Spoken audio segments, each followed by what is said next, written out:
偷脚烧那个老板，你那个烧西锅可以吃了？可以的嘛？吃了没有烧那个？是的。我记得之前我带你吃过那一家店的，但是我们是拿小号跑过，因为这个老板呢是我之前吃米其林绕串摊的时候认的那个，他自己开那个小店，我们也有联系方式，也有交流。他上了个烧西锅，我呢都尝尝品鉴哈，但是我们这些还是会付钱的，不妨超大夫这个你也带。说白说的话，真假我来的。天鹅上的梦，4个人消费300块钱。那个牛肉生呢是老板送的，还送了一些小菜。小菜不是免费了？是那免费。他家呢主要还是卖什么？卖烤的这些新鲜内脏。其实我在昆明吃了很多鱼生、虾生，我还是只会选择他这里。我们今天吃个他这个潮州牛肉生，还有个虾生糕。鱼生我们就不吃了，2份够了。一次一饭吃1公斤，给啊1公斤。是哪点潮州产的？潮州在哪点？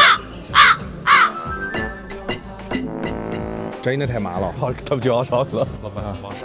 可以加开，兄弟。好家伙！它这个锅呢，一闻上来就是寿喜锅那种香味。你看里面放了一些香菇切片的一些洋葱的星星啊，还有一些葱段。这个寿喜锅好不好吃，就是看一下它一会儿汤肉不要太过于甜腻和蒿。其实吃这个寿喜锅了嘛，必备的是什么无菌蛋。它每个鸡蛋上都有自己的老高，不是拿你那种饲料鸡蛋拿过来就吃了那个会拉肚子呢。像这个无菌蛋呢，它是没有蛋腥味，而且会有一点回甜。我们那个牛肉它这个底下盘子是实心的，不是那些瓜子上所有的点心啦、白菜油这个两面是包住的嘛。而且它这个部位用的是那个五花趾，五花趾是牛腱里面最细那一条星星，那个东西在潮州是卖200多块钱1公斤了。你们啥小菜？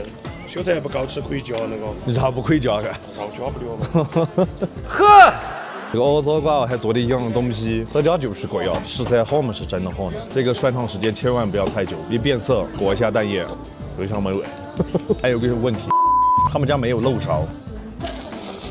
这个五花趾的口感呢，等我煮完啊。真香，哎呀！这个五花趾的口感呢，它相比牛腱肉这些，它筋膜会更多一些，更脆、更 Q 弹。它不是单单的牛肉那种嫩滑，它就是有韧劲的嫩滑，就是有层次。而且它这个寿喜汁调的呢，昆布啊、出汁这些比例也比较合适，就是不甜的齁。它慢慢的锅底里面是有蟹味层次出来的。我们下次我就快聊盘。吃那就好。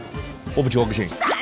我看好多博主说他家是什么顺德鱼生，就是他们家这个吃法是广西横县的吃法。那鱼生是有2种吃法的，是不是在你的认知里面只有顺德有鱼生？看人家鱼生的水平，你看一下它的配料盘的切法啊，这些你就能分得出水平了。而且它这个配料很多，我们今天没点鱼生跟虾生，我们点了个牛肉生。它这个牛肉呢，不说切的是薄如蝉翼糕，就是特别适口生吃那种感觉。上面呢也是撒了一些好像是青柠碎，然后这些是一些柠檬叶、一些熟芝麻。我们像这样蘸一下，一定要搅拌一下。蘸一下，然后搭配自己喜欢的调料，姜丝啊、萝卜、胡萝卜，搞点花生，再给2个层次高一点的柠檬。这个横县鱼生呢，它讲究的是一口闷；顺德鱼生呢，讲究所有配料整在一起，就是捞起。